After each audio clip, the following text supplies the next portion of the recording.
We will be investigating metabolism with the three macromolecules that provide us with energy: carbohydrates, lipids, and proteins.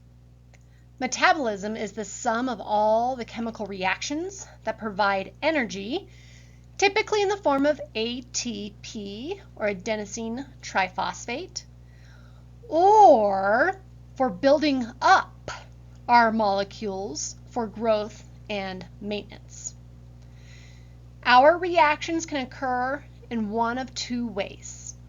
We can have catabolism, where we're going to break a macromolecule or a complex compound down into its monomer form. Or anabolism, where we're going to build up that macromolecule or complex compound from its smaller versions or its monomers. When we say metabolism, we have to investigate both of these processes. It's not just digestion or breaking down the food in efficient manners, but it's also how quickly we can rebuild from those monomers that we absorb from eating. As we look at the different metabolic pathways, we will see that they can occur in one of two particular ways. We can have a linear pathway where one compound is changed, rearranged, typically by an enzyme, into a new compound.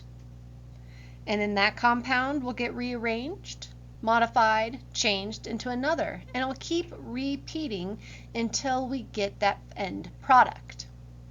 That end product is going to be dependent on the process that is taking place. When we will be looking at breaking carbohydrates down for our linear pathway, our end product would be pyruvate.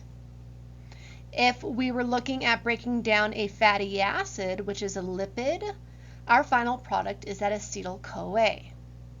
So we have different processes with a different number of steps to get to that end product. The other pathway is the circular pathway.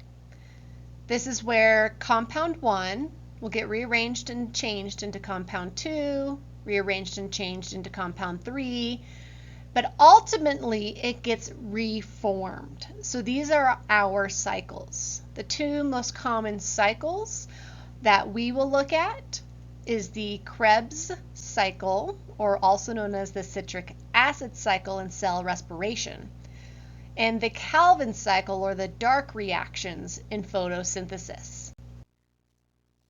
Looking at a simple animation to understand the process of catabolism versus anabolism.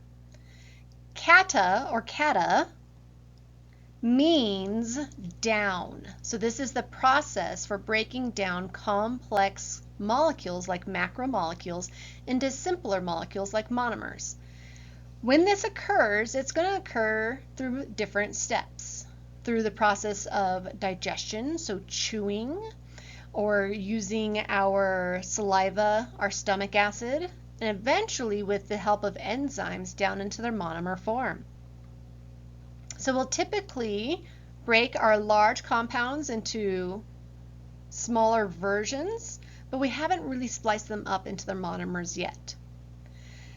Ultimately, we are going to break apart all of those monomers into their separate forms, and we get ATP ultimately through that process.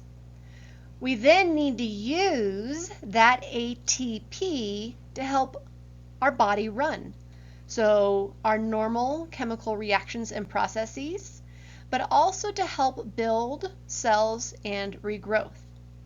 Therefore, our other process, anabolism, ana means up. So that is the process of building up or synthesizing large molecules from smaller ones. The energy has to be absorbed in that process in order to make and form new bonds to make that complex compound.